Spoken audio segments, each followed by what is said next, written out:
Now rank correlation Pearson method, R की coefficient of rank correlation कहते हैं उसकी, डी को कहते हैं रैंक डिफरेंसेस, एन को कहते हैं नंबर ऑफ पेयर्स। ये है रैंक कोरिलेशन का फार्मूला हमारे पास, ठीक है। तो व्हेन रैंक्स गिवन ना हो, दो दिए हमें डाटा, इसकी रैंक्स फाइंड कर लेनी है। जो सबसे बड़ा उसको हमने रैंक 1 दे दिया मान लो, ठीक है। उससे छोटे वाले को 431 सबसे बड़ा है, उससे छोटा है 430, इसको रैंक 2, उससे छोटे को रैंक 3, ऐसे रैंक्स दे देनी है। इस तरह इसमें रैंक्स दे देनी है। जो सबसे बड़ा है वह उसको फर्स्ट रैंक दे दी, 332 है। छोटा वाला है उसके बाद 331, 2, फिर उससे छोटे को 3, इस तरह हमने रैंक दी। अब है डिफरेंस, डी है डिफरेंस, रैंक का डिफरेंस, इनका डिफरेंस कर देना है। 6 - 3, 1 - 1, 4 - 5 - 4 1, 2 - 2 0, 4 - 5 - ये डिफरेंसेस लिख लिए। उसके बाद डी स्केयर लिखना है, इनको स्केयर कर देना है। ये 3 का स्केयर 9, 0 का स्केयर 0, 1 का स्केयर 1। अब इसको ऐड कर देना है जो फार्मूले में चाहिए उसके हिसाब से। अब रैंक कोरिलेशन क्या आएगा, 6 multiplied by summation D square, ये 20, 6 multiplied by 20 divided by N का मतलब कितनी ऑब्जर्वेशन है, टोटल 6 हैं, 1 2 3 4 5 6। इसमें वैल्यूज पुट कर देनी है एन की, 6 स्क्वायर माइनस सॉल्व कर देना, ये हमारा रैंक कोरिलेशन आ जाएगा। ये तो होगा कि जब रैंक्स नहीं गिवन है तो हमने रैंक्स कैलकुलेट की।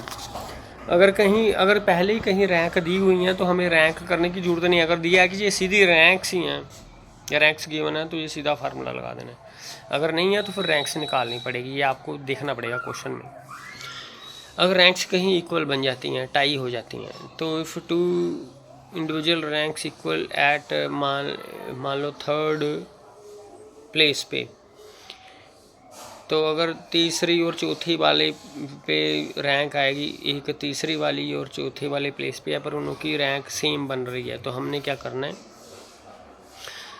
3 + 4/2 दोनों को ऐड करके एक की 3 आनी चाहिए थी रैंक, एक की 4 आनी चाहिए थी ना, लेकिन दोनों की बराबर आ रही है। तो जो थर्ड और फोर्थ प्लेस है, मान लो 2 रैंक बराबर आ रही हैं, तो दोनों को ऐड करके आ जाएगा 3.5, ठीक है।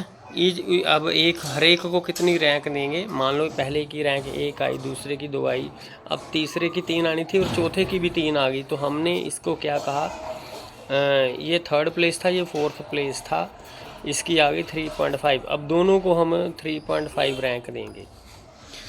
इसी तरह चाहे जितनी बार मर्जी, अगर 3 रैंक आ जाएं, अगर 3 आ जाती तो 3 ये थर्ड प्लेस पे, फोर्थ प्लेस पे, 5th प्लेस पे। अब 2 इक्वल हैं तो 2 से डिवाइड कर देना, अगर 3 इक्वल हैं तो 3 से डिवाइड कर देना है। अब सभी को रैंक 4 देनी पड़ेगी, ठीक है। इसी तरह बाकी करनी है, जितनी इक्वल रैंक है उतने से डिवाइड करना है, उतने प्लेसेस ऐड कर देने हैं, और ये हमारा फार्मूला है। इसमें ये टर्म्स ऐड करनी है, ठीक है। फार्मूला ये वही है, ये n³ - n, ये यहाँ तक था 1 - 6 तक, लेकिन अब रैंक इक्वल आ रही है, ये टर्म्स ऐड करनी है। जितनी रैंक इक्वल आ रही है उतनी बार ये टर्म ऐड करनी है। 1/2 m³ - m वाला सेम चीज़ ऐड करनी है जितनी रैंक्स इक्वल हैं। Number of items which have common rank,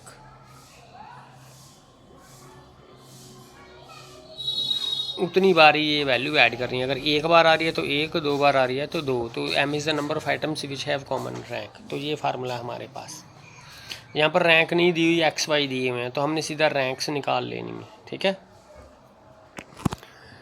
तो रैंक्स निकाल लेनी है, तो जब रैंक निकालेंगे, मान लो सबसे बड़े वाले को 1 दे दी, उससे छोटे वाले को 2, फिर हमने दे दी 3, फिर दे दी 4, ठीक है। अब आ गया 5 और 6, क्योंकि 5 और 6 में ये 30 सेम आ रहा है, ये 5 होना था, ये 6 होना था, लेकिन दोनों सेम आ रहे हैं। तो अब हमने क्या करना है, 5 और 6 2 प्लेसेस हैं, क्योंकि 2 हैं तो 2 से डिवाइड करना है। दोनों की रैंक 5 और 6 प्लेस पर दोनों की रैंक देंगे हम 5.5।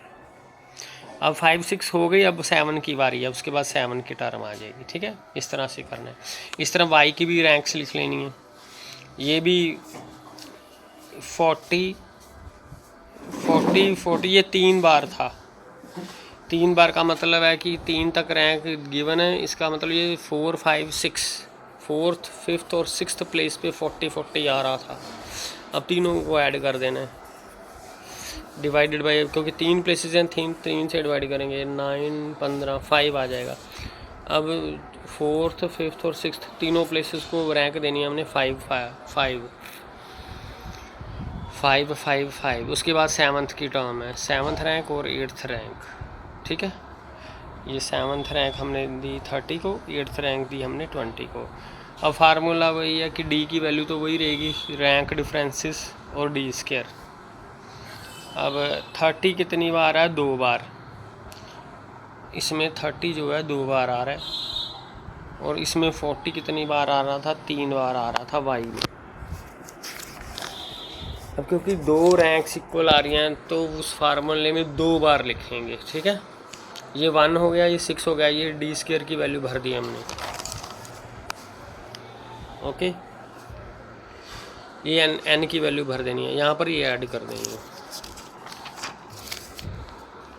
ये एन की वैल्यू भर दी। जो 32 बार आ रहा था एम की वैल्यू 2 भर देनी है, और 43 बार आ रहा था 40 की 3 वैल्यू भर देनी है। अब जितनी भी रैंक रिपीट होंगी उस हिसाब से इनको ऐड करते जाना है। यहाँ 32 बार आ रहा था, 43 बार आ रहा था, यहाँ पे एम की वैल्यू 2 है, यहाँ पे एम की वैल्यू 3 है। तो सॉल्व करेंगे, हमारे पास ये रैंक कोरिलेशन बन जाएगा। अगर ये 0 आ गया तो कोई कोरिलेशन नहीं है।